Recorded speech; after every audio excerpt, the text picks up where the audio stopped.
আসসালামু আলাইকুম, আমার কথা শোনা যাচ্ছে? ওয়ালাইকুম আসসালাম। জি ভাই, শোনা যাচ্ছে।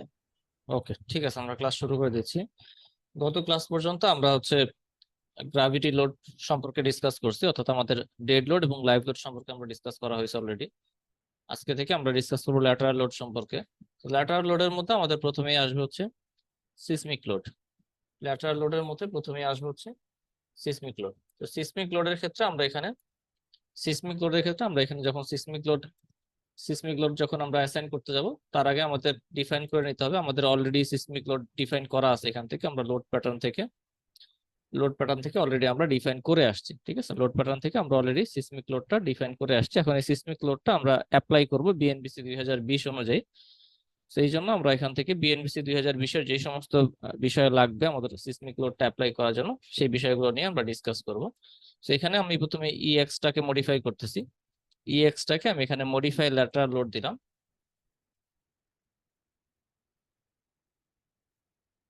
মডিফাই ল্যাটারাল লোড দিলে এখানে যেহেতু আমাদের এক্স ডিরেকশন, তাহলে আমাদের প্রথমে যেটা করতে হবে, আমাদের এক্স ডিরেকশনের টিক চিহ্নগুলো থাকবে, ওয়াই ডিরেকশন গুলো আমি অফ করে দিব। ঠিক আছে, যেহেতু এক্স ডিরেকশন, আমি শুধু এক্স ডিরেকশন রাখলাম, ওয়াই ডিরেকশন অফ করে দিলাম। এরপরে এখানে আমাদের প্রথমেই যেটা লাগবে সেটা হচ্ছে টাইম পিরিয়ডের ভ্যালু লাগবে। ঠিক আছে, প্রথমে লাগবে হচ্ছে আমাদের টাইম পিরিয়ডের ভ্যালু। টাইম পিরিয়ডের মধ্যে এখানে এখানে তিনটা অপশন আছে, তার মধ্যে একটা হচ্ছে অ্যাপ্রক্সিমেট প্রোগ্রাম ক্যালকুলেটর, আর একটা হচ্ছে ইউজার ডিফাইন্ড। উপরের দুইটা অলমোস্ট কাছাকাছি, অ্যাপ্রক্সিমেট আর প্রোগ্রাম ক্যালকুলেটর, এই দুইটা অলমোস্ট কাছাকাছি। আর ইউজার ডিফাইন্ড হচ্ছে আমি যদি ফর্মুলা অনুযায়ী বিএনবিসি তে বা কোডে যে ফর্মুলা দেয়া আছে, সেই ফর্মুলা অনুযায়ী যদি আমি টাইম পিরিয়ডটা ক্যালকুলেশন করে বসাইতে চাই, তাহলে আমি এখান থেকে ইউজার ডিফাইন্ড অপশনে যাব। ঠিক আছে, আর যদি এখানে আমি সফটওয়্যার নিজে ক্যালকুলেট করে নিবে এরকম অপশনে যদি আমি যাই, তাহলে অ্যাপ্রক্সিমেট অথবা এখান থেকে প্রোগ্রাম ক্যালকুলেটর যে কোনো একটা গেলেই হবে। সেখান থেকে আমাদের সিটি এবং এক্স এর ভ্যালুটা লাগবে। তো সিটি এবং এক্স এর ভ্যালু কি হবে আমি দেখাই দিই বিএনবিসি থেকে। বিএনবিসি তে টেবিল নাম্বার হচ্ছে 6 to 20। টেবিল নাম্বার 6 to 20, এই টেবিলে গেলে আমরা সিটি এবং এম এর ভ্যালু পাবো। ঠিক আছে, সিটি এবং এম এর ভ্যালু আমরা পাবো। বিএনবিসি তে ফর্মুলাটা আছে হচ্ছে এম দিয়ে, আর এএসসি করে ফর্মুলাটা দেয়া আছে হচ্ছে এক্স দিয়ে।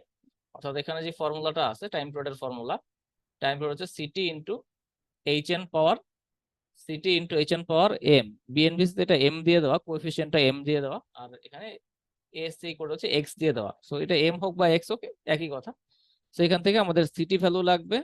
আর কি লাগবে, এইচ এন মানে হচ্ছে বিল্ডিং এর হাইট, এইচ এন মানে হচ্ছে বিল্ডিং এর হাইট, আর এক্স হচ্ছে একটা কনস্ট্যান্ট কোএফিসিয়েন্ট।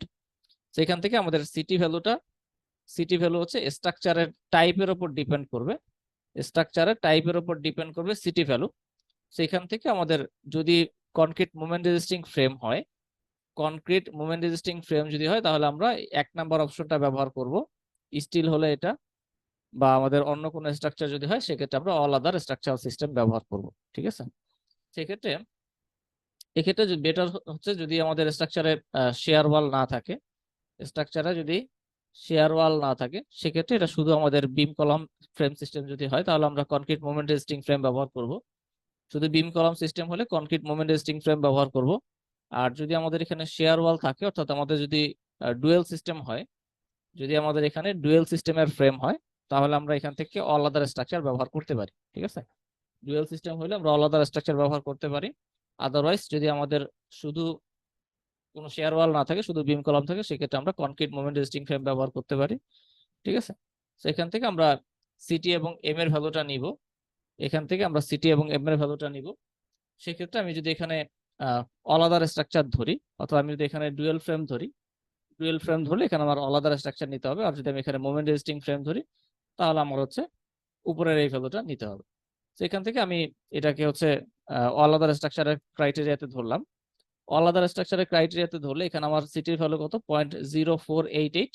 আর হচ্ছে এম এর ভ্যালু হচ্ছে এখানে 0.75। ঠিক আছে, অথবা যদি আমার এখানে কনক্রিট মোমেন্ট রেজিস্টিং ফ্রেমের ক্রাইটেরিয়াতে ধরি, তাহলে হচ্ছে আমার 0.0466, আর হচ্ছে এম এর ভ্যালু 0.9। আমি এটাই আপাতত ধরলাম, এটা হচ্ছে আমাদের বেশি কাজে লাগবে। এটাই আমি দেখাইতেছি। অথবা শেয়ার ওয়াল থাকলে আপনি ডুয়াল সিস্টেমের জন্য আলাদা ফ্রেম ধরতে পারেন। তো এখান থেকে আমার সিটি এবং এম এর ভ্যালু লাগবে। এই সিটি এবং এম এর ভ্যালু বসাইলে, যে সিটি ভ্যালু এখানে বসাবো, এম এর ভ্যালু বা এক্স এর ভ্যালু একই কথা, যে এটা এই টেবিলটা হচ্ছে এএসসি কোডের টেবিল, এএসসি কোডের টেবিল হচ্ছে এটা। সেখান থেকে আপনি একই জিনিস দেখবেন, যদি কনক্রিট মোমেন্ট রেজিস্টিং ফ্রেম হয় সেক্ষেত্রে ভ্যালু হচ্ছে 0.0466 আর 0.9। যদি এটা আমাদের এই এইচএন এর ভ্যালুটা, এইচএন এর ভ্যালুটা যদি আমরা মিটারে নেই, এইচএন এর ভ্যালুটা যদি আমরা মিটারে নেই, মানে বিল্ডিং এর হাইট, এইচএন হচ্ছে বিল্ডিং এর হাইট, বিল্ডিং এর হাইট মনে করেন আপনার হচ্ছে 100 ফিট বা 110 ফিট, যেটাই হোক, এটা যদি আপনি মিটারে কনসিডার করেন বিল্ডিং এর হাইটটা, তখন আপনার সিটির ভ্যালু হবে এটা 0.0466। যদি বিল্ডিং এর হাইটটা মানে এইচএন এর ভ্যালুটা যদি আপনি মিটারে নেন, আর এইচএন এর ভ্যালুটা যদি আপনি ফিটে নেন, তাহলে হবে কি, তাহলে সিটির ভ্যালু হবে হচ্ছে এই যে এটা 0.016। ঠিক আছে, 0.016 যদি কনক্রিট মোমেন্ট রেজিস্টিং ফ্রেম হয়, আর অল আদার স্ট্রাকচার হলে নিচে যেটা আছে সেটা। সেখান থেকে এখান থেকে হচ্ছে আমরা কি করব, এখান থেকে আমরা সিটির ভ্যালুটা নিব, আমাদের হাইট যেই ইয়াতে আমরা দিতেছি, ইউনিটে দিতেছি, সেটার রেসপেক্টে সিটির ভ্যালু আমরা নিব। আর হচ্ছে এক্স এর ভ্যালুটা কনস্ট্যান্ট, এক্স এর ভ্যালুটা আপনার ইউনিট যেটাই হোক সেটার উপর ডিপেন্ড করে না। এক্স এর ভ্যালু আপনার ফিটে, বিল্ডিং এর হাইট ফিটে বা মিটারে যেটাতে আমি নেই, এটা অলওয়েজ হচ্ছে 0.9। ঠিক আছে, 0.9, বা যদি আমার অল আদার স্ট্রাকচারাল সিস্টেম হয় তাহলে হচ্ছে 0.75। সেখান থেকে আমি ভ্যালুটা নিয়ে ম্যানুয়ালি ক্যালকুলেশন করে টি এর ভ্যালুটা বসাইতে পারি। আমাদের যে ইটেপস এর যে আমাদের অপশন আছে সেখানে আমি ম্যানুয়ালি টি এর ভ্যালুটা এখানে বসাইতে পারি ইউজার ডিফাইন থেকে, অথবা আমি চাইলে প্রোগ্রাম ক্যালকুলেটর এখান থেকে আমাদের যে সিটি এবং এম এর ভ্যালু আছে সেটাও আমি এখানে বসাই দিতে পারি। ঠিক আছে, তাহলে আমি এখান থেকে যদি প্রোগ্রাম ক্যালকুলেটর থেকে যদি আমি বসাই, তাহলে আমি কি বসাবো, যদি আমার এটা কনক্রিট মোমেন্ট রেজিস্টিং ফ্রেম হয় তখন হচ্ছে 0.016 এবং 0.9 এই ভ্যালুটা আমি বসাবো এখানে। আর যদি এটা আমার আলাদা স্ট্রাকচার হয় তাহলে আমাদের ভ্যালু কত আছে, আলাদা স্ট্রাকচার হলে এটা হচ্ছে আমাদের 0.02 এবং 0.75। ঠিক আছে, 0.02 এবং 0.75, তাহলে এখান থেকে আমি 0.02 এবং 0.75 বসাই দেবো। অথবা ইউজার ডিফাইন থেকে আমি এটা ক্যালকুলেট করে নিতে পারি, আমি ক্যালকুলেশন করে দেখাই যে কত আসে আমাদের টাইম পিরিয়ডের ভ্যালুটা।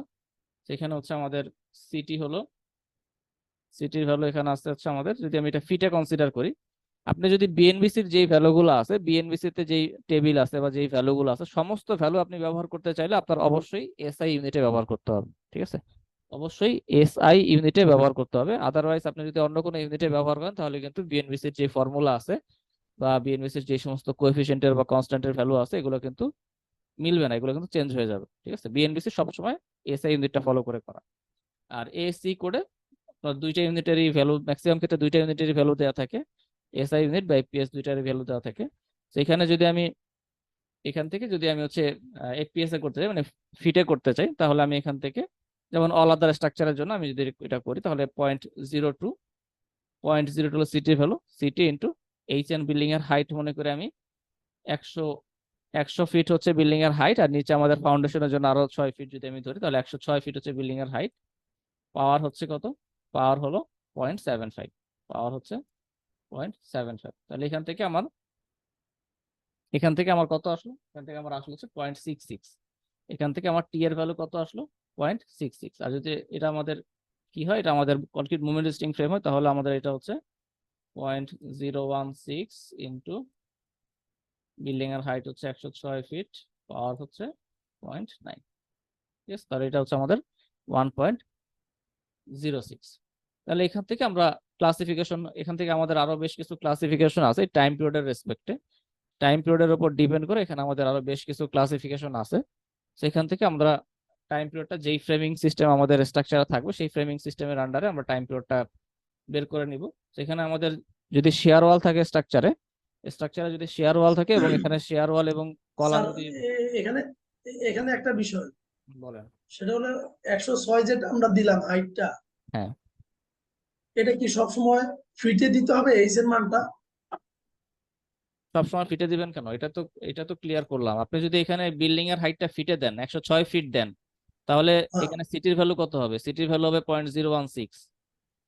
আর এটা যদি আপনি মিটারে দেন, সাপোজ এটা হচ্ছে আপনার 30 মিটার মনে করেন, এটা যদি আপনি মিটারে দেন, এইচএন এর ভ্যালুটা মিটারে দেন, তাহলে সিটির ভ্যালু কত বসাবেন, 0.016। কিন্তু এর আগের যে ক্যালকুলেশনটা করছেন ওখানে তো এই কি এর আগে যে ক্যালকুলেশনটা করছেন ওটা মনে হয় কথা বলছেন না? আচ্ছা ঠিক আছে, আরেকবার আমি বলতেছি, দেখেন এখানে ভ্যালুটা কি, আমাদের ফর্মুলাটা কি, সিটি ইন্টু এইচ এন পাওয়ার এম। এখানে আমাদের দুইটা কনস্ট্যান্ট আছে, একটা হচ্ছে সিটি একটা কনস্ট্যান্ট, আর এখানে যে পাওয়ার এম যেটা, এম বা এক্স একই কথা, এম বা এক্স একই কথা। তাহলে আমাদের এখানে দুইটা কনস্ট্যান্ট, একটা হচ্ছে সিটি আর একটা হচ্ছে এম। বিএনবিসি তে এম আছে, আপনি এমই মনে রাখেন, আর এসি কোডে আচ্ছা এক্স আছে, যেটাই হোক। এখানে সিটির ভ্যালুটা হচ্ছে কত, আমি মনে করি এটা যদি আমাদের শুধু কনক্রিট মোমেন্ট রেস্টিং ফ্রেম হয়, তাহলে সিটির ভ্যালু কত, 0.0466।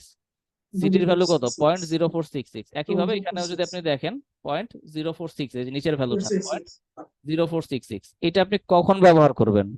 এটা ব্যবহার করবেন তখনই যদি আপনার এখানে এইচ এন যেটা আছে, বিল্ডিং এর হাইট, বিল্ডিং এর হাইটটা যদি আপনি মিটারে নেন, বিল্ডিং এর হাইটটা যদি আপনি মিটারে নেন, মানে এই ফর্মুলার মধ্যে আপনি মনে করেন সিটির ভ্যালু বসাইলেন কত, 0.0466, 0.0466 ইন্টু বিল্ডিং এর হাইট মিটারে মনে করেন 30 মিটার, পাওয়ার হচ্ছে এক্স, পাওয়ার এক্স হলো, এক্স এর ভ্যালু কত, 0.9, বা পাওয়ার এম যেটাই হোক, এম বা এক্স একই কথা, 0.9, ঠিক আছে, তাহলে পাওয়ার হচ্ছে 0.9।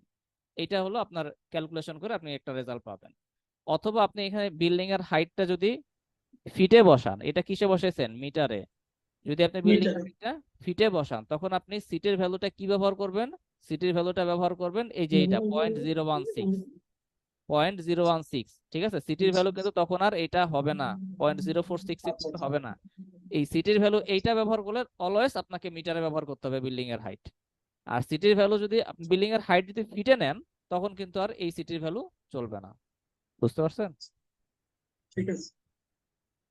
আচ্ছা, তো এখান থেকে আমরা হচ্ছে টাইম পিরিয়ডের ভ্যালুটা ক্যালকুলেশন করে ফেলবো। তাহলে টাইম পিরিয়ডের ভ্যালু যদি আমাদের মোমেন্ট রেজিস্টিং ফ্রেম আমরা ধরি, যেহেতু আমাদের স্ট্রাকচারে শেয়ার ওয়াল আছে, সেক্ষেত্রে আমরা এটাকে ডুয়েল সিস্টেম বা অল আদার স্ট্রাকচারের ক্রাইটেরিয়াতে ফেলতে পারি, অল আদার স্ট্রাকচারের ক্রাইটেরিয়াতে। সো অল আদার স্ট্রাকচারের ক্রাইটেরিয়াতে যদি এটাকে আমরা ফেলি, তাহলে আমাদের কত আসছিল ভ্যালু, আমাদের এটা আসছিল হচ্ছে 0.02 ইন্টু বিল্ডিং এর হাইট আমরা ফিটে কনসিডার করছি, পাওয়ার হচ্ছে কত, পাওয়ার হচ্ছে 0.75, তাহলে এটা আমার আসলো টাইম পিরিয়ডের ভ্যালুটা 0.66, ঠিক আছে, টাইম পিরিয়ডের ভ্যালু আসছে 0.66। তাহলে এখান থেকে আমি টাইপস এর এখানে ভ্যালুটা বসাবো 0.66, ঠিক আছে। তাহলে এটা হচ্ছে আমাদের টাইম পিরিয়ডের ভ্যালু গেল। এরপর আমাদের স্টোরি, স্টোরি রেঞ্জ কি হবে, স্টোরি রেঞ্জ হবে অলওয়েজ টপ টু বটম। সিসমিকের ক্ষেত্রে, সিসমিকের ক্ষেত্রে অলওয়েজ আমাদের স্টোরিটা কাউন্ট হবে একেবারে বেস থেকে, অর্থাৎ আমাদের যেখানে ফাউন্ডেশন শুরু, এটা হচ্ছে আপনার মনে করেন গ্রাউন্ড লেভেল, এটা হচ্ছে গ্রাউন্ড লেভেল, সেখান থেকে আপনার সুপার স্ট্রাকচার শুরু, আর নিচে আপনার ফাউন্ডেশন আছে।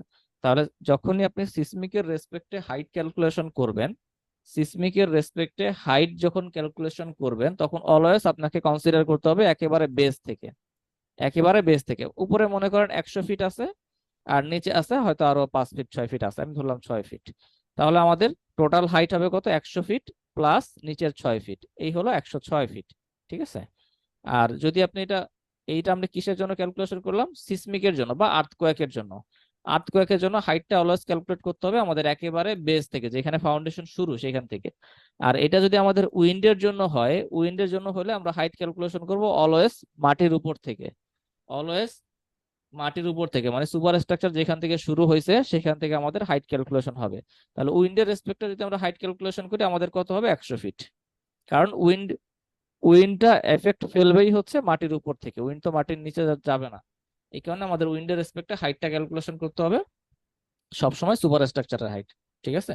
তাহলে আমরা যেহেতু এখানে সিসমিক ক্যালকুলেশন করতেছি, তো আমাদের এখানে হাইটটা একেবারে আমাদের বেস থেকে হাইট ক্যালকুলেশন করতে হবে, এবং আমাদের এখানে স্টোরি রেঞ্জে আমরা একেবারে বেস থেকে টপ যে স্টোরিটা আছে সেই পর্যন্ত আমরা কনসিডার করব, ঠিক আছে। এরপর আমাদের কিছু ফ্যাক্টর এখানে দিতে হবে।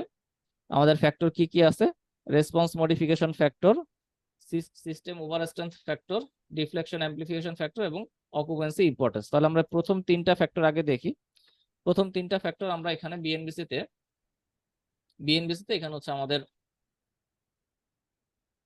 টেবিল নাম্বার হচ্ছে বিএনবিসির 6 to 19, বিএনবিসির টেবিল নাম্বার হচ্ছে 6 to 19। এই টেবিলে গেলে আমরা হচ্ছে যেই সমস্ত ফ্যাক্টর আমাদের লাগে সিসমিক ক্যালকুলেশন করতে গেলে, যে সমস্ত ফ্যাক্টর আমাদের লাগে সেই ফ্যাক্টর গুলো এখানে দেয়া আছে। তাহলে এখান থেকে আমাদের প্রথমে যেটা বের করতে হবে সেটা হচ্ছে আমাদের বিল্ডিং এর ফ্রেমিং সিস্টেম। প্রথমে আমাদের বের করতে হবে বিল্ডিং এর ফ্রেমিং সিস্টেম।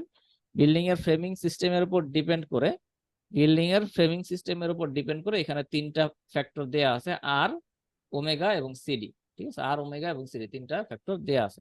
তাহলে এক নাম্বার যেটা সেটা হচ্ছে কি, এক নাম্বার বিল্ডিং সিস্টেম হচ্ছে, এক নাম্বার ফ্রেমিং সিস্টেম হচ্ছে বেয়ারিং ওয়াল সিস্টেম। এক নাম্বার সিস্টেম হচ্ছে বেয়ারিং ওয়াল সিস্টেম। তো এটা আমাদের ক্ষেত্রে হবে না। আমাদের স্ট্রাকচারে কি কি আছে? আমাদের স্ট্রাকচারে বিম কলাম আছে, শেয়ার ওয়াল আছে, ঠিক আছে? বিম কলাম আছে, শেয়ার ওয়াল আছে। তাহলে এটা এক নাম্বারটা হচ্ছে বেয়ারিং ওয়াল সিস্টেম, এটা আমাদের স্ট্রাকচারে হবে না। দুই নাম্বার হচ্ছে বিল্ডিং ফ্রেম সিস্টেম, আমাদের এটাও আমাদের হবে না। বিল্ডিং ফ্রেম সিস্টেমও হবে না। আমাদের হচ্ছে কি দেখতে হবে? তিন নাম্বার যেটা সেটা হচ্ছে moment resisting frame, no shear wall. Moment resisting frame, no shear wall. তো কোন স্ট্রাকচারে যদি আমাদের শেয়ার ওয়াল না থাকে, শুধু বিম কলাম থাকে, সেক্ষেত্রে হচ্ছে এই সি ক্যাটাগরির মধ্যে পড়বে। কোন স্ট্রাকচারে যদি শুধু বিম কলাম থাকে, কোনো শেয়ার ওয়াল না থাকে, তাহলে সি ক্যাটাগরির মধ্যে পড়বে, moment resisting frame, no shear wall. আর কোন স্ট্রাকচারে যদি বিম কলাম থাকে প্লাস শেয়ার ওয়ালও থাকে, সেক্ষেত্রে এটা হচ্ছে আমাদের দুইটা ক্যাটাগরি আছে, একটা হচ্ছে ডি ক্যাটাগরি ডুয়েল সিস্টেম, আর একটা হচ্ছে ই ক্যাটাগরি ডুয়েল সিস্টেম। ঠিক আছে, তাহলে এখানে দুইটা ক্যাটাগরি আছে যদি স্ট্রাকচারে শেয়ার ওয়াল থাকে। শেয়ার ওয়াল থাকলে এখানে দুইটা ক্যাটাগরি, একটা হচ্ছে ডি এবং আরেকটা হচ্ছে ই। তাহলে ডি ক্যাটাগরিটা কি? ডি ক্যাটাগরি হচ্ছে স্পেশাল মোমেন্ট ফ্রেম হইতে হবে, স্পেশাল ফ্রেম হইতে হবে। স্পেশাল ফ্রেম হলে এটাকে আমরা ডি ক্যাটাগরি ধরবো। আর ইন্টারমিডিয়েট যদি হয় তাহলে এটাকে আমরা ই ক্যাটাগরি ধরবো। ঠিক আছে, তাহলে এখান থেকে আমরা কি দেখলাম? যদি আমাদের স্ট্রাকচারটা স্পেশাল ক্যাটাগরি হয়, স্পেশাল ক্যাটাগরি হলে এটা হচ্ছে আমাদের ডি ক্যাটাগরিতে পড়বে, আর যদি এটা ইন্টারমিডিয়েট হয় তাহলে এটা ই ক্যাটাগরিতে পড়বে। তাহলে এখন আমাদের আইডেন্টিফাই করতে হবে আমাদের স্ট্রাকচারটা কোন ক্যাটাগরিতে, এটা কি স্পেশাল মোমেন্ট রেজিস্টিং ফ্রেম নাকি এটা ইন্টারমিডিয়েট মোমেন্ট রেজিস্টিং ফ্রেম। তাহলে আমরা এটা আইডেন্টিফাই করি। আইডেন্টিফাই করার জন্য আমাদের এখানে টেবিল দেয়া আছে। Table number table number 6 to 18, table number 6 to 18।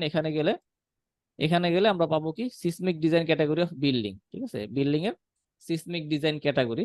Seismic design ক্যাটাগরির উপর ডিপেন্ড করে হচ্ছে একটা স্ট্রাকচার কোন কোন ধরনের একটা স্ট্রাকচার হবে, অর্থাৎ অর্ডিনারি হবে, ইন্টারমিডিয়েট হবে নাকি স্পেশাল হবে, সেটা ডিপেন্ড করবে সিসমিক ডিজাইন ক্যাটাগরির উপরে। ঠিক আছে, আর এখানে তিনটা ক্যাটাগরি আছে মূলত, একটা হচ্ছে বি ক্যাটাগরি, একটা হচ্ছে সি ক্যাটাগরি, আর একটা হচ্ছে ডি ক্যাটাগরি। যদি কোনো স্ট্রাকচার বি ক্যাটাগরির মধ্যে পড়ে, তাহলে সেটাকে বুঝতে হবে সেটা হচ্ছে অর্ডিনারি মোমেন্ট রেজিস্টিং ফ্রেম। ঠিক আছে, কোন স্ট্রাকচার যদি সি ক্যাটাগরিতে পড়ে তাহলে সেটা হচ্ছে কি? সেটা হচ্ছে ইন্টারমিডিয়েট মোমেন্ট রেজিস্টিং ফ্রেম। কোন স্ট্রাকচার যদি ডি ক্যাটাগরিতে পড়ে তাহলে সেটা হচ্ছে স্পেশাল মোমেন্ট রেজিস্টিং ফ্রেম। ঠিক আছে, এখানে তিনটা ক্যাটাগরি আছে। বি ক্যাটাগরি মানে হচ্ছে অর্ডিনারি ক্যাটাগরি, সি ক্যাটাগরি মানে হচ্ছে ইন্টারমিডিয়েট, এবং ডি ক্যাটাগরি মানে হচ্ছে স্পেশাল ক্যাটাগরি। তাহলে এখান থেকে আমরা আইডেন্টিফাই করব যে আমাদের স্ট্রাকচারটা কোন ক্যাটাগরির স্ট্রাকচার, বা যে স্ট্রাকচার নিয়ে আমরা ডিজাইন করবো সেই স্ট্রাকচারটা কোন ক্যাটাগরির স্ট্রাকচার। এখানে দুইটা ভাগে ভাগ করা আছে, একটা হচ্ছে অকুপেন্সি ক্যাটাগরি 1 to 3 জন্য একটা টেবিল, অকুপেন্সি ক্যাটাগরি 1 to 3 জন্য একটা টেবিল, অকুপেন্সি ক্যাটাগরি 4 এর জন্য একটা টেবিল। ঠিক আছে, তাহলে আমরা প্রথমেই আমাদের দেখতে হবে যে আমাদের স্ট্রাকচারটা অকুপেন্সি ক্যাটাগরি কোনটার মধ্যে পড়বে। 1 to 3 এর মধ্যে পড়লে আমরা এই টেবিল ফলো করব, 4-এ পড়লে এই টেবিল ফলো করব। তাহলে এখান থেকে আমরা আগে দেখি যে অকুপেন্সি ক্যাটাগরি আমাদের স্ট্রাকচারের জন্য কোনটা হবে।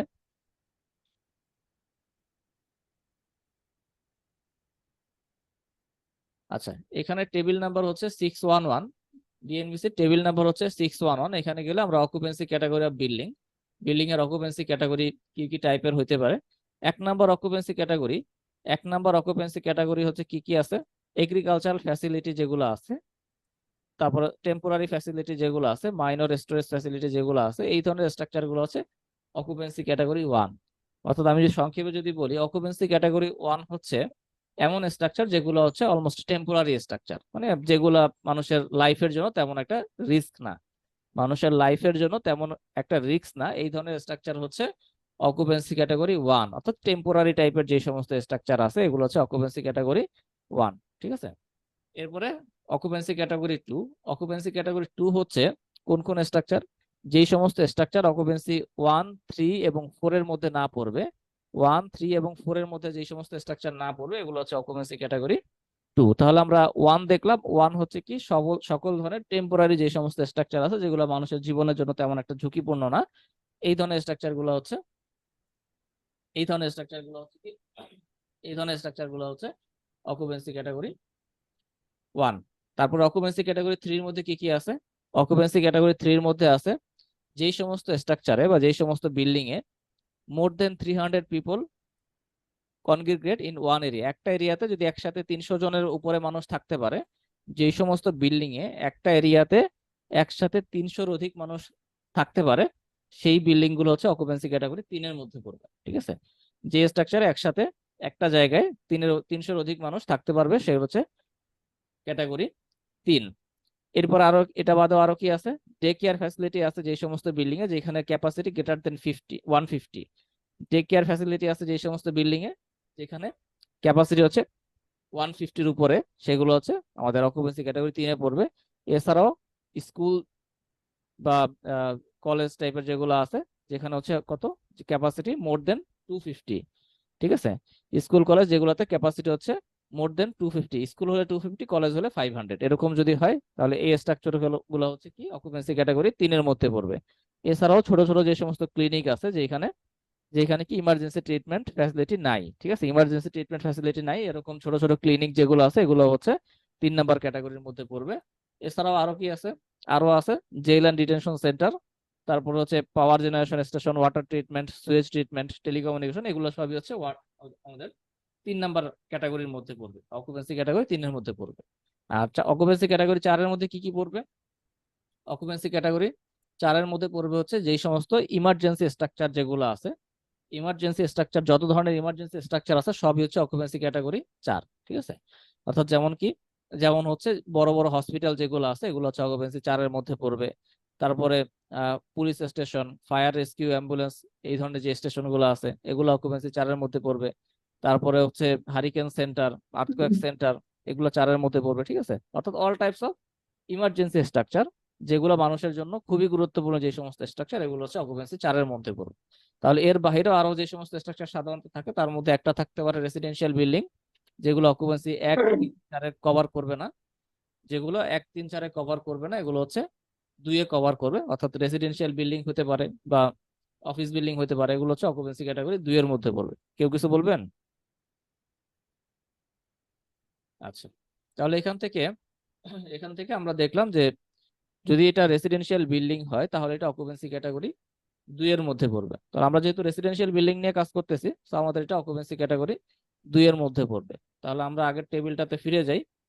এখানে আমাদের দুইটা টেবিল আছে, একটা হচ্ছে অকুপেন্সি ক্যাটাগরি 1, 2, 3-র উপর একটা, আর একটা হচ্ছে 4-এর জন্য। তাহলে আমাদের যেহেতু অকুপেন্সি ক্যাটাগরি 2, তাহলে আমরা এই টেবিলটা ফলো করব, ঠিক আছে। তো এই টেবিলটাকে আবার 4টা ভাগে ভাগ করা আছে, জোন 1, 2, 3, 4। তাহলে আমাদের স্ট্রাকচারের লোকেশন অনুযায়ী আমরা কোন জোনে আছে সেটা আমরা দেখে নিব। আমরা যে স্ট্রাকচারটা ডিজাইন করতেছি এটা সয়েল টেস্ট রিপোর্ট অনুযায়ী আমরা জানি যে স্ট্রাকচারটার লোকেশন হচ্ছে নারায়ণগঞ্জ, ঠিক আছে। স্ট্রাকচারটার লোকেশন হচ্ছে নারায়ণগঞ্জ। তাহলে এখান থেকে আমরা খুঁজে বের করবো যে নারায়ণগঞ্জ কোন জোনে আছে। কারণ নারায়ণগঞ্জ হচ্ছে এখান থেকে আমরা যদি এখান থেকেও দেখতে পারি বা আমাদের সিসমিক ম্যাপ যেটা আছে সেই ম্যাপ থেকেও দেখতে পারি। এখান থেকে আমরা খুঁজে বের করি এটা কেন হচ্ছে আমাদের নারায়ণগঞ্জের জোন কোএফিসিয়েন্টের ভ্যালু হচ্ছে 0.2। জোন কোএফিসিয়েন্টের ভ্যালু হচ্ছে কত? 0.2। তাহলে জোন কোএফিসিয়েন্টের ভ্যালু 0.2 হচ্ছে জোন 2 এর জন্য। জোন 2 এর জন্য কোএফিসিয়েন্টের ভ্যালু হচ্ছে 0.2। তার মানে আমরা যে স্ট্রাকচারটা ডিজাইন করতেছি সেটা হচ্ছে জোন 2 তে আছে। তাহলে এখান থেকে আমরা কি ফলো করব, জোন 2 এর যে টেবিলটা আছে এটা আমরা ফলো করব, ঠিক আছে। জোন 2 এর যে টেবিল আছে এটা আমরা ফলো করব। এখন এরপর আমাদের কি দেখতে হবে, এটার সাইট ক্লাস। সাইট ক্লাস মানে হচ্ছে সয়েলের কন্ডিশন আর কি। সাইট ক্লাস মানে সয়েলের কন্ডিশন। তাহলে এখান থেকে আমাদের দেখতে হবে যে আমাদের যে স্ট্রাকচারটা আমরা ডিজাইন করতেছি সেটার সয়েল টেস্ট রিপোর্ট অনুযায়ী এটার মাটির কি অবস্থা আছে, সয়েলের কি কন্ডিশন আছে। এখানে সয়েলের কন্ডিশন হচ্ছে বেশ কয়েক ধরনের কন্ডিশন আছে। তার মধ্যে থেকে আমাদের কি কি কাজে লাগবে, কাজে লাগবে হচ্ছে এসবি ক্যাটাগরি। এসবি ক্যাটাগরি সয়েলটা আমাদের বেশি কাজে লাগবে, যেটাতে এসপিটি ভ্যালু হচ্ছে, যেটাতে এসপিটি ভ্যালু মোর দেন 50। এসপিটি ভ্যালু হচ্ছে মোর দেন 50, ঠিক আছে। এখানে তিনটা অপশন আছে সাইট ক্লাস করার জন্য বা সয়েল কন্ডিশন বের করার জন্য। এখানে তিনটা অপশন আছে, একটা হচ্ছে শেয়ার ওয়েভ, একটা এসপিটি ভ্যালু, আর একটা হচ্ছে আনড্রেইনড শেয়ার স্ট্রেংথ। তার মধ্যে আমরা এসপিটি ভ্যালুটাই সবচেয়ে বেশি ব্যবহার করি।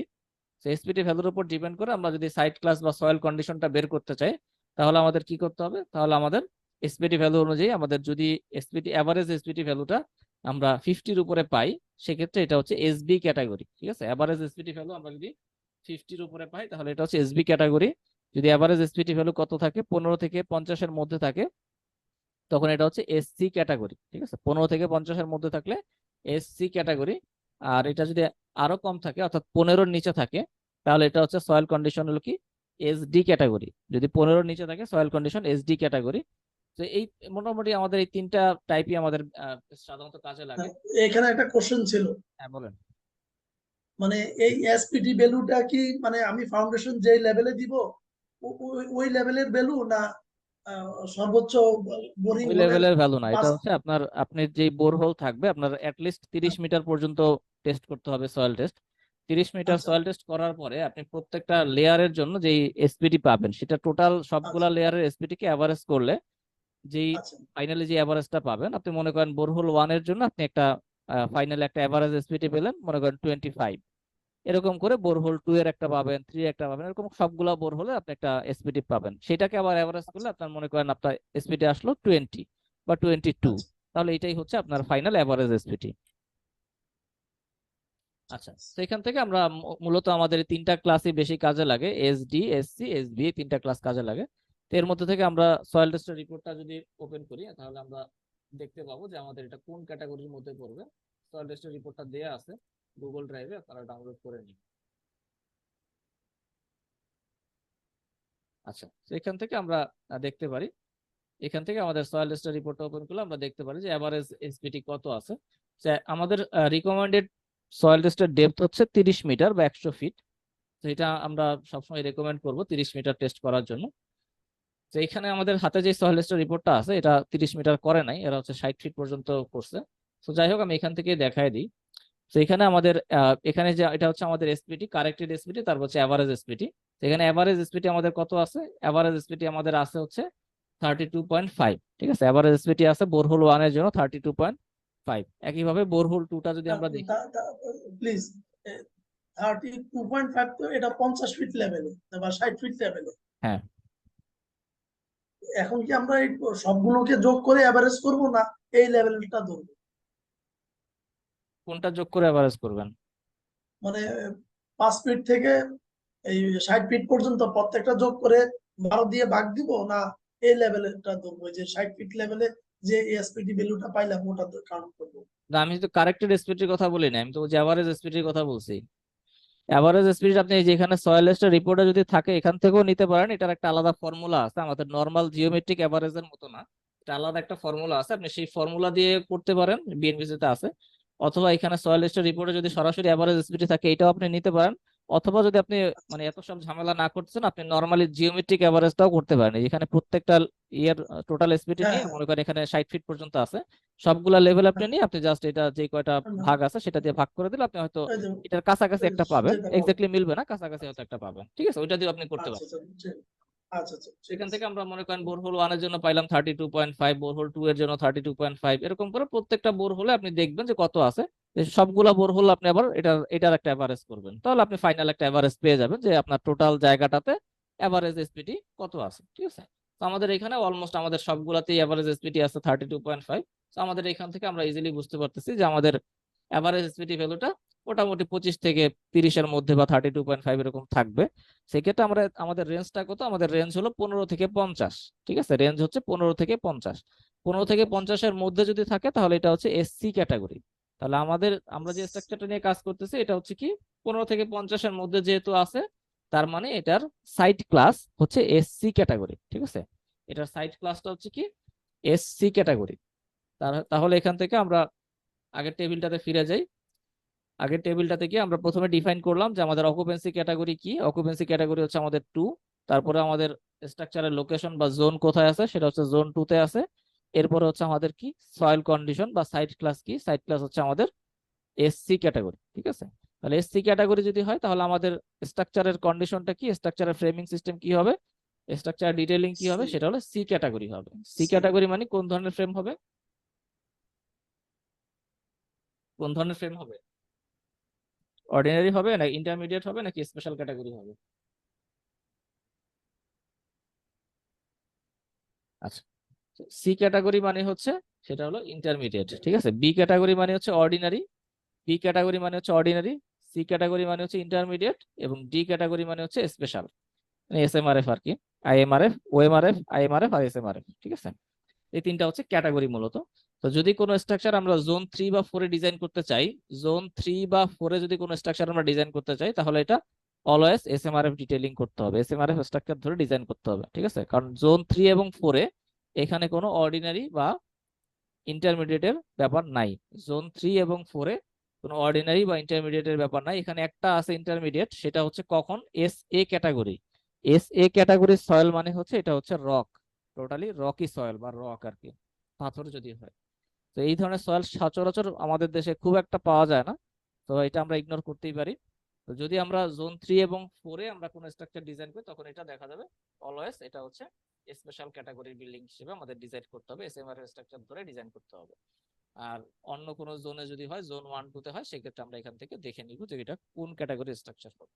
তো আমাদের এখানে হচ্ছে সি, সি মানে হচ্ছে ইন্টারমিডিয়েট ক্যাটাগরি। তাহলে আমাদের এখান থেকে আমরা আইডেন্টিফাই করলাম যে আমাদের স্ট্রাকচারটা হচ্ছে ইন্টারমিডিয়েট মুভমেন্ট রেজিস্টিং ফ্রেম। তাহলে ইন্টারমিডিয়েট মুভমেন্ট রেজিস্টিং ফ্রেম যদি হয়, ইন্টারমিডিয়েট মুভমেন্ট রেজিস্টিং ফ্রেম যদি হয়, তাহলে এখান থেকে আমরা কি করব, এখান থেকে আমাদের দুই ধরনের অপশন ছিল ডুয়েল সিস্টেমের। ডুয়েল সিস্টেমের মধ্যে একটা ছিল স্পেশাল আর একটা ছিল কি, আর একটা ছিল ইন্টারমিডিয়েট। তাহলে আমরা এখান থেকে আমাদের ফাইনালি আমাদের স্ট্রাকচারের যেই স্ট্রাকচারাল কনফিগারেশন সেটা আমরা আইডেন্টিফাই করতে পারলাম, এটা হচ্ছে dual system intermediate movement resisting frame. ঠিক আছে, ডুয়েল সিস্টেমের ইন্টারমিডিয়েট মুভমেন্ট রেজিস্টিং ফ্রেম। তাহলে এখান থেকে আমরা হচ্ছে আমাদের যেই সমস্ত কোএফিসিয়েন্ট গুলো লাগবে সেই কোএফিসিয়েন্টের ভ্যালুগুলো নিতে হবে। এর মধ্যেও আবার অনেকগুলো সাব ক্যাটাগরি আছে, তার মধ্যে কি কি আছে দেখেন। আমাদের এখানে আছে হচ্ছে এটা হচ্ছে স্টিলের, তারপরে এটা হচ্ছে স্পেশাল রিইনফোর্স কংক্রিট শেয়ার ওয়াল। শেয়ার ওয়াল যদি থাকে সেটা যদি স্পেশাল ক্যাটাগরি আমরা ধরি, এটা একটা। আর একটা হচ্ছে মেশনরি শেয়ার ওয়াল, এটা আমাদের না, অর্ডিনারি রিইনফোর্স কংক্রিট শেয়ার ওয়াল। এখানে শেয়ার ওয়ালের ক্ষেত্রে দুইটা অপশন আছে, একটা হচ্ছে 2, একটা হচ্ছে 4।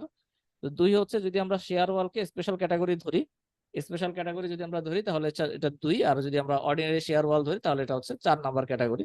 তো এই ক্ষেত্রে শেয়ার ওয়াল ডিজাইনের ক্ষেত্রে আমরা হচ্ছে স্পেশাল ক্যাটাগরি ধরতে পারি, স্পেশাল ক্যাটাগরি ডিটেইলিং হিসেবে আমরা ডিজাইন করতে পারি। তো আমরা এখান থেকে যদি স্পেশাল ক্যাটাগরি ধরি তাহলে আমরা 2 এর জন্য যে আমাদের ভ্যালুগুলো আছে এই ভ্যালুগুলো আমরা কনসিডার করব, অর্থাৎ এখানে আমাদের সিডি, আর এবং ওমেগার ভ্যালু। তাহলে এখান থেকে আমাদের এই তিনটা ভ্যালু আমাদের লাগবে হচ্ছে ডিজাইন প্যারামিটারে। ঠিক আছে, এখান থেকে আমরা 2 নাম্বার ক্যাটাগরি ধরে আমাদের কি কি ভ্যালু লাগবে, আমাদের লাগবে প্রথমে হচ্ছে আর এর ভ্যালু লাগবে। তাহলে আর এর ভ্যালু এখানে কত আছে, আর এর ভ্যালু আছে হচ্ছে 6.5। ঠিক আছে, আর এর ভ্যালু হচ্ছে 6.5। ওমেগার ভ্যালু কত আছে এখানে, ওমেগার ভ্যালু আছে 2.5, ওমেগার ভ্যালু আছে 2.5। আর এখানে হচ্ছে আমাদের সিটির ভ্যালু আছে 5। তাহলে এই তিনটা প্যারামিটার আমরা এখানে ইনপুট করলাম। এবার আমাদের লাগবে অকুপেন্সি ইম্পর্টেন্স বা ইম্পর্টেন্স ফ্যাক্টর। ঠিক আছে, ইম্পর্টেন্স ফ্যাক্টর কত সেটা আমরা একটু দেখি। ইম্পর্টেন্স ফ্যাক্টর এখানে সিসমিকের জন্য একরকম এবং উইন্ডের জন্য আর এক রকম। তো সিসমিক, যেহেতু আমরা সিসমিক নিয়ে কাজ করতেছি, আমি সিসমিকেরটাই দেখাই। এখানে আমাদের ইম্পর্টেন্স ফ্যাক্টর যেটা, সেটা table number 6 to 17, table number 6 to 17, এখানে গেলে আমরা ইম্পর্টেন্স ফ্যাক্টর গুলো পাবো। তো এখানে ইম্পর্টেন্স ফ্যাক্টর কি কি আছে, অকুপেন্সির উপর ডিপেন্ড করে ইম্পর্টেন্স। অকুপেন্সি যত বেশি হবে, অর্থাৎ অকুপেন্সির ইম্পর্টেন্স যত বেশি হবে তত এর ফ্যাক্টর তত বাড়বে। যদি আমাদের এটা স্কুল কলেজ বা এই ধরনের বড় কোনো স্ট্রাকচার হয় যেখানে 300 মানুষ থাকতে পারে, ডে কেয়ার ফ্যাসিলিটি আছে, 150-এর উপর মানুষ থাকতে পারে, বা এই ধরনের ইম্পর্টেন্স যদি হয়, 3 নাম্বার ক্যাটাগরি যদি হয় তাহলে এটা হচ্ছে 1.25।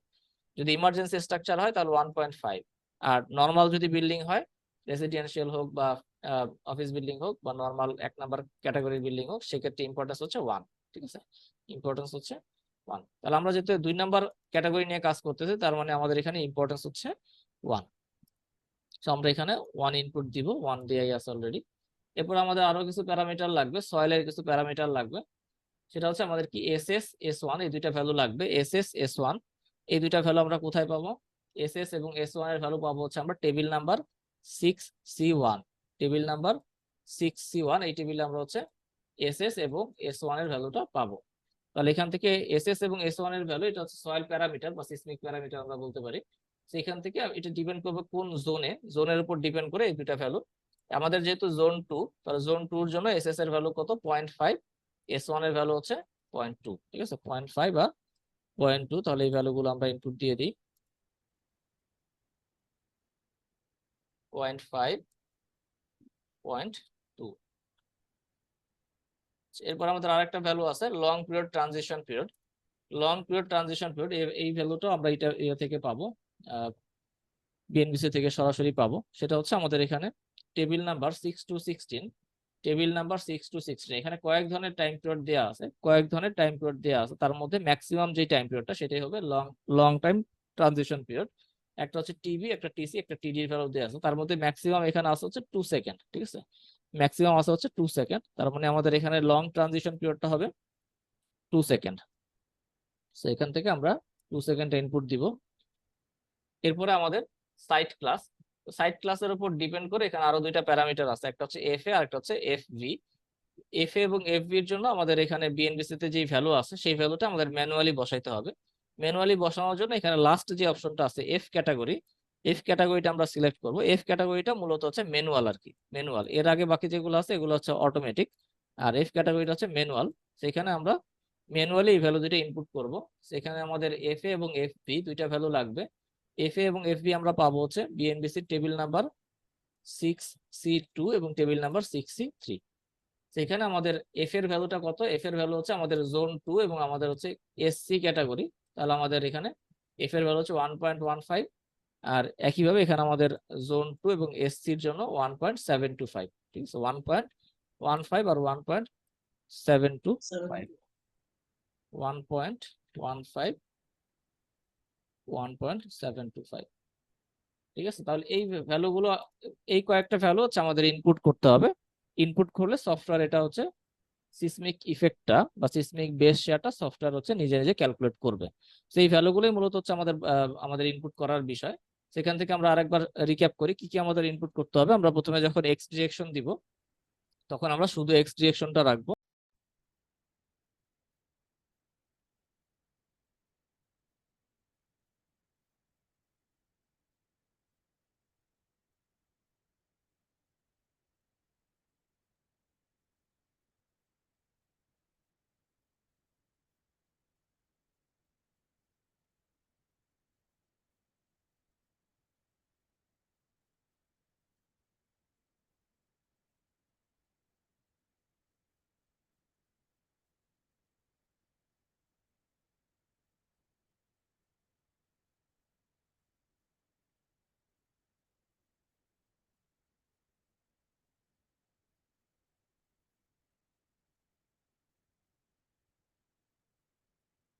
আচ্ছা, তো আমরা যেখানে ছিলাম, যখন আমরা এক্স ডিরেকশনের ভ্যালু ইনপুট দিব তখন আমরা শুধু এক্স ডিরেকশন রাখবো, ওয়াই ডিরেকশন থাকবে না।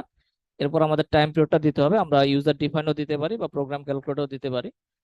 তো এখান থেকে ইউজার ডিফাইন দিলে আমরা এটা ম্যানুয়ালি ক্যালকুলেশন করে তারপরে ভ্যালুটা বসাইতে হবে। এরপর হচ্ছে এখানে story range top to bottom হবে। এরপর হচ্ছে আমাদের এখানে বিভিন্ন ফ্যাক্টর ইনপুট দিতে হবে। ফ্যাক্টরগুলো ডিপেন্ড করবে আমাদের স্ট্রাকচারটা কোন ক্যাটাগরির স্ট্রাকচার, সিসমিক ডিজাইন ক্যাটাগরি কি সেটার উপরে। তো এটা আমরা সিসমিক ডিজাইন ক্যাটাগরি নিয়ে আলোচনা করলাম। সেখান থেকে আমরা এখানে আর, ওমেগা এবং সিডির ভ্যালু ইনপুট করব। এরপরে অকুপেন্সি ইম্পর্টেন্স বা ইম্পর্টেন্স ফ্যাক্টরটা আমরা ইনপুট দিব। তারপর হচ্ছে এখানে আমাদের সয়েলের কিছু বা সিসমিকের কিছু প্যারামিটার আছে, এসএস, এস1, এফএ, এফবি, এই ভ্যালুগুলো আমরা ইনপুট দিব, ঠিক আছে। সেই পর্যন্ত আমাদের হচ্ছে এক্স ডিরেকশনের ইনপুট দেওয়া শেষ। সিমিলার ভ্যালু, একই ভ্যালু আমরা হচ্ছে ওয়াই ডিরেকশনের জন্য ইনপুট দিব, সেটা আমরা হচ্ছে ইউআই তে দিব। আমি এটা ওকে করে বের হয়ে গেলাম। এবার আমি ইউআইটাকে মডিফাই করব। ইউআইটাকে আমি মডিফাই ল্যাটারাল লোড দিলাম। মডিফাই করে আমি এখানে প্রথমে এক্স ডিরেকশনটা অফ করে দিলাম, ওয়াই ডিরেকশনটা শুধু থাকবে যেহেতু ওয়াই ডিরেকশন দিতেছি। এখান থেকে আমরা, এখানে আমাদের ভ্যালু কত আসছিল 0.66, তাহলে আমি একই ভ্যালু দিলাম। এখানে আর এর ভ্যালু আমাদের কত ছিল 6.5। আরেকবার একটু দেখে নিই এটা।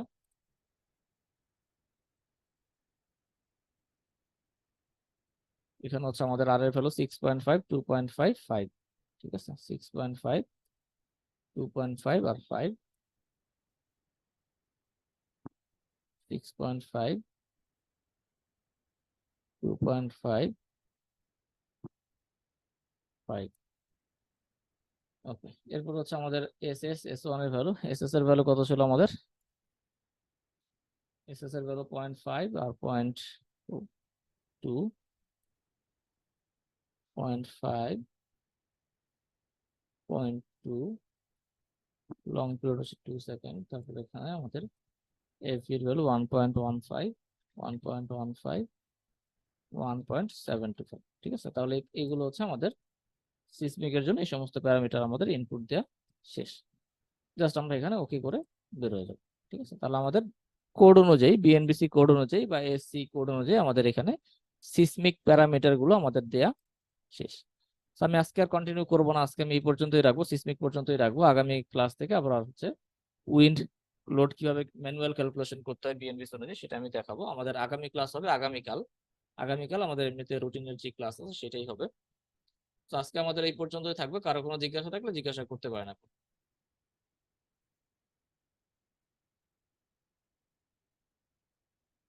কারো কোনো জিজ্ঞাসা থাকলে জিজ্ঞাসা করতে পারেন।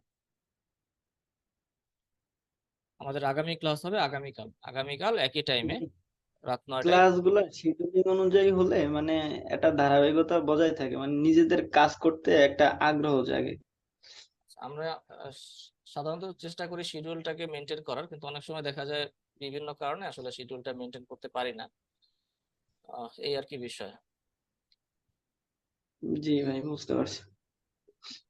আপনারা অনেকে যেরকম হচ্ছে দেখা যায় যে বিভিন্ন সময় কাজের ব্যস্ততার কারণে অনেক ক্লাস আপনারা হয়তো রাইট টাইমে করতে পারেন না। So আমারও আসলে ওরকমই ঘটে, কাজের ব্যস্ততার কারণে দেখা যায় অনেক সময় ক্লাস নেওয়ার সুযোগটা পাই না, এই আর কি। তবে আমি চেষ্টা করি যতটুকু সম্ভব আপনাদের ক্লাসগুলো আপনাদের যে শিডিউল আছে সেই অনুযায়ী নেওয়ার। আর কোনো জিজ্ঞাসা থাকলে জিজ্ঞাসা করতে পারেন কারো। ঠিক আছে, তাহলে আজকে এই পর্যন্তই। আগামী ক্লাসে সবার সাথে আবার কথা হবে। আসসালামু আলাইকুম। ওয়ালাইকুম আসসালাম।